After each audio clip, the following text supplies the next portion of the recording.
Now, Joyce Kaufman proudly welcomes back to 850 WFTL the next President of the United States, the Donald. We are going to make America great again.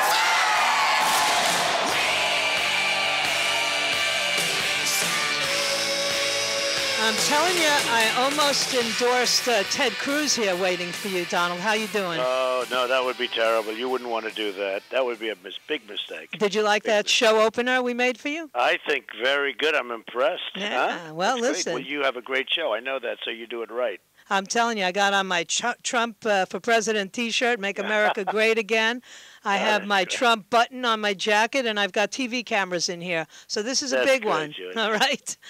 Listen. That's great. You probably do have TV cameras in there. I know I it's do. Pretty wild, right? Wave to Channel 25 right now. Live, local, breaking They're news. Great. Channel Yeah. 25 treats me really nicely. I appreciate You it. see, he likes the way you treat him. Well, Donald, I have a chance now to talk to you about a couple of things that are concerning my audience. Look, we are big Trump supporters for the most part. If they listen to this show, they get a lot of pro-Trump. Dogma for me. But I have a couple of questions, a couple of concerns. You know that I've waited 30 years for someone to represent my perspective on immigration, both legal and illegal. You were the guy who came out of the box doing that. What happened Thursday? Well, I think Thursday was fine. I mean, and you have to understand, it's very important to me, Joyce, when I see people graduating from college and getting degrees from MIT in physics and engineering and getting degrees from all over the place, and then we throw them out of the country, those are people you want to keep, whether it's Silicon Valley or whatever. And that was important, and I've been talking about that subject for a long time, and I think you can understand that. As far as others, I want to bring people into the country, but they have to come in legally, Joyce. If they don't come in legally, we can't have them. They have to go through a process. They have to come in legally. But when somebody's in college and goes to, your top colleges, whether it's in physics or chemistry or anything or business, and then they go out and they're forced to leave our country because, they're literally forced to leave our country. So they get educated in our schools and they can't stay. That I don't like because we need really talented people. Does that make sense to you? No, because I'll tell you why. Because their countries need them as well.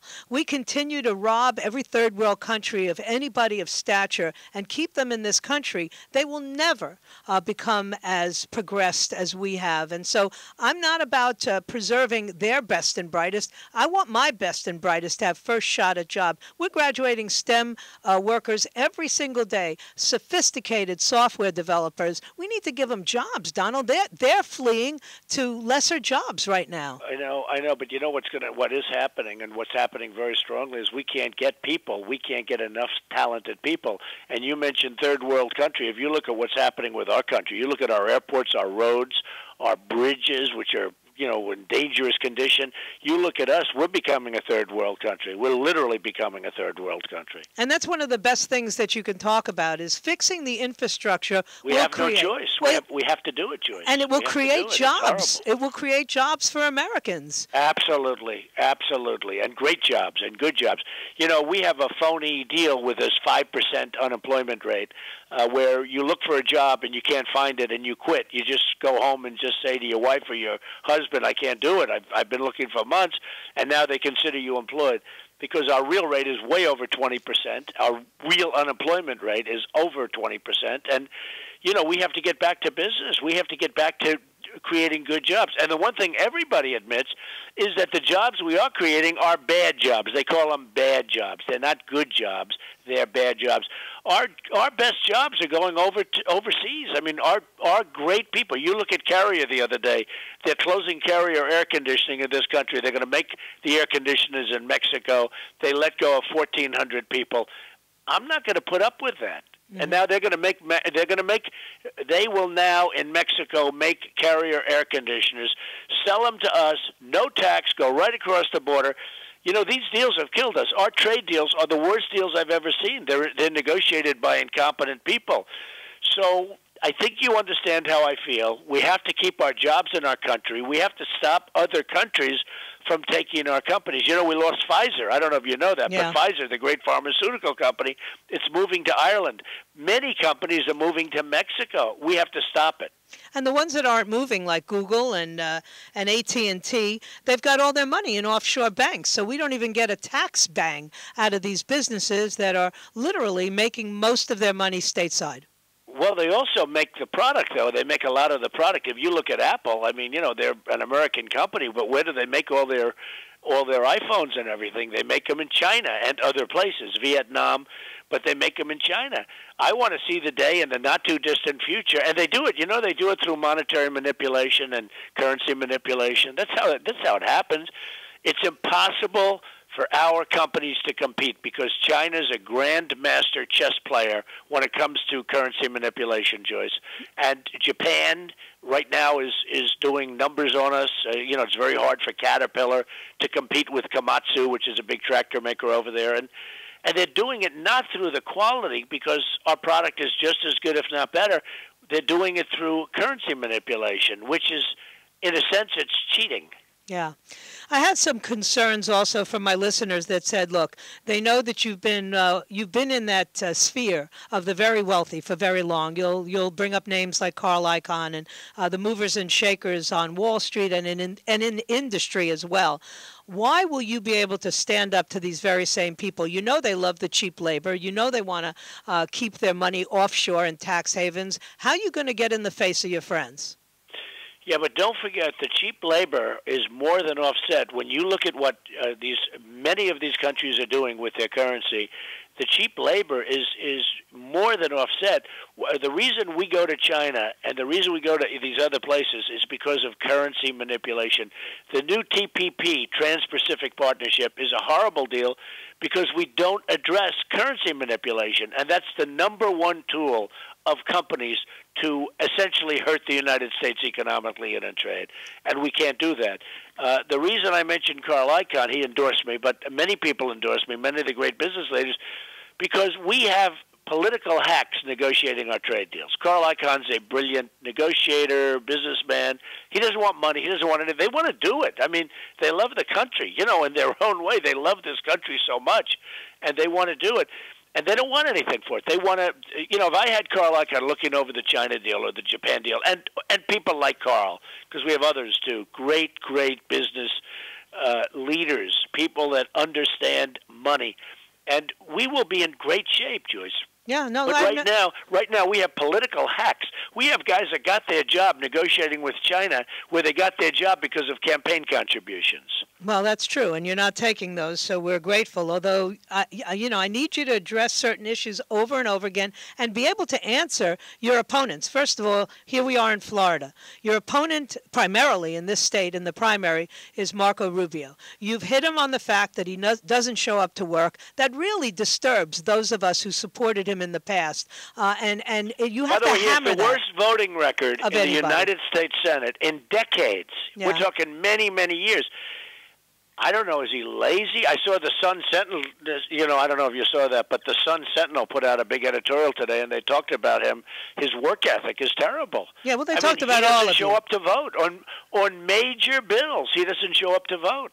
No, listen, you don't have to convince me and my audience that Marco Rubio is a fake, a fraud, and a phony. But what you have to do is tell the people in the moments in the debate when he's hammering you, you have to say, look, you can go to these websites. Number one, you don't give out your website enough. All of your position papers. That's a good point. Okay. Yeah, all of your position papers are right there on immigration. I have a lot of great position papers. You're right. I'm not a big website giver-outer. I agree with that. Right. The other guys are motivated because they're trying to get donations when they send you to their website. You're not motivated because you're not looking for people's money. But you've got I don't want the money. Well, you know, being a self-funder, by the way, is a big thing. You know, all these guys get millions of dollars from the various industries and special interest joys.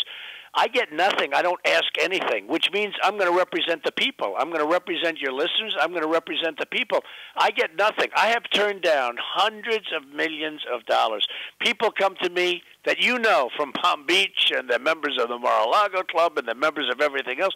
They come to me. They want to give me any amount of money I want. I say, I can't take it. I don't take it. I'm self-funding my campaign. But what it means is that, you know, when Rubio, you take a look at the people giving Rubio and Cruz money. Please. I mean, they're all the big special interests, the oil Just take a look at the people that are funding them. Open when borders. Those people go back and they want things done, they're going to get done, and it's going to be bad for the country, but good for them. And I can't.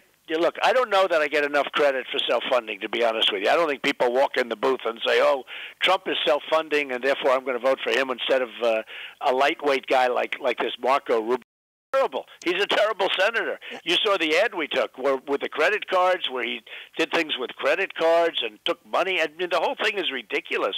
How this guy, and I've heard about that problem for years with him, how this guy became a United States senator is amazing. But how he goes there, Joyce, and doesn't even vote is I mean, he's got this absentee record that's horrible. Yeah. So it's an embarrassment to Florida. He's actually defrauded the people of Florida. Well, I agree.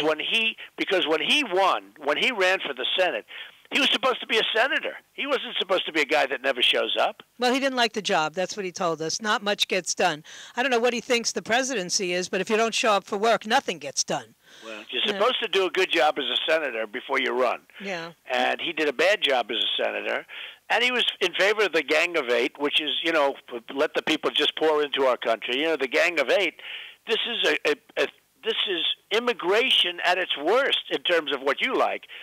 This is immigration where everyone's going to pour into the country. So the whole thing with him is I just don't get it. I don't get it with him at all. I don't see what anybody sees in him.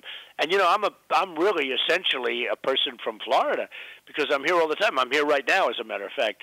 And I will tell you, I think, I know so many friends, they moved down to Florida, they live here, and they just don't get what he's doing. He's doing a poor job for the people of Florida. Well, let me tell you what he is. He's the perfect package of a candidate. He's got the beautiful backstory, which he tells over and over again about the immigrant parents and the making it in America. And I think that's a part of the story that people don't want to hear from you because they assume, once again, that everything was handed to you and that you were given, a way to become a millionaire, which other people are not given.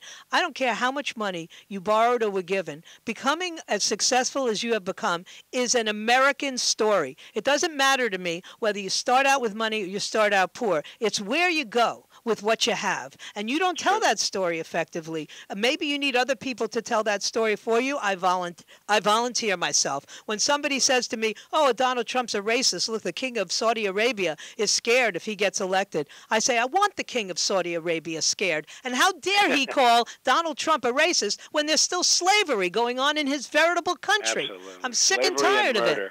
That's Absolutely right. Well, you gotta fight back on those issues. Other countries, by the way, they don't respect us because of the fact that we're soft and we're weak, and they take advantage of us on trade. They take advantage of us on so many different things. I mean, look at the other day, Vicente Fox, the former president of Mexico. He was angry not because of the wall. He was angry because how dare the United States talk back to Mexico, because nobody ever does. Exactly. And that's why we have a trade deficit of $58 billion a year with Mexico. And that's why they're going to pay for the wall, by the way. They will pay for the wall. We're going to have a wall. It's going to be a very effective wall, and they're going to pay for it because the wall is a tiny fraction of the money that they make every year on trade deficits. Well, now listen to all the other candidates. They're now all talking about building the wall. I guess they're going to Cruz said he was going to hire you to build the wall. Yeah, I know. They're all talking about building the wall. They all want it. They all say one thing we agree: Donald would be the best. It's actually hard to believe that they even say that, but they do say I'll be the best. I will do. When it comes to walls, when it comes to infrastructure, when it comes to so many things, our country is dying from inside. When you look at our roadways, Joyce, when you look at our schools and our hospitals and our bridges. And then when you build them, the hospital costs $2 billion to build a hospital. I'm building the old post office on Pennsylvania Avenue. It's 2 years ahead of schedule, and it's under budget. And it's, right near the White House. It's going to be one of the best hotels in the world. So no matter what, you'll have a Pennsylvania Avenue. The whole thing is just crazy. Yeah, well, no matter what, you'll have a Pennsylvania Avenue address, right? Well, that's right. That's the way I look at it. No matter what happens, I'll be at least staying on. I'm very happy, actually, in New York, but I'll be at least staying on Pennsylvania Avenue some of the time. I have the last two questions for you. One is, why? Why are you doing this? You were sitting pretty. You had a great American life. You have a beautiful family. They surround you with love. You're successful. Why did you take this on right now? You know, I've loved the country, and I've always appreciated what I had. And, you know, I had a father who taught me really well. And, by the way, loaned me a very little amount of money, relatively speaking, and I built it into a great fortune, which I think you can probably only do here. And, you know, billions and billions of dollars filed with the FEC, the Federal Elections Commission. And, you know, I've just had an amazing life, and I love this country. And, you know, my theme is Make America Great Again. We're laughed at all over the world, Joyce, all over the world. We make no good deals. We don't win anymore. We don't win with ISIS. We don't win with trade. We don't win with health care. Obamacare is a disaster. We don't win with education. Common Core is horrible. We don't win it all anymore. We don't win on the border. Mexico laughs at us. So I said to myself, you know what? I've done well, and I'm happy about it. And I love the country, and we're going to make America great again. That's as simple as that. Well, you know, and I believe that. I think there are many of us out here who believe it. As a matter of fact, when you go to the debate on Thursday night in Miami, there will be a group of my listeners out there protesting Rubio. Protesting Rubio. We've got signs that say #NeverRubio, because we, the people of Florida, know better than anybody else what a lousy official he's been. And I've been following his career since he started out in Miami. He was a Speaker of the House that lied to the people, and we still gave him another chance. You know, one time, shame on you. Two times, shame on me. Three times, ain't gonna happen, Donald. We're not gonna let him get in there. So you're so smart, Joyce. He's a total fraud. I mean, you know what he's done is a fraud to the people of Florida. And it's disgraceful that he gets away with it. And, you know, I don't get it. I don't get why. But so far he's done it.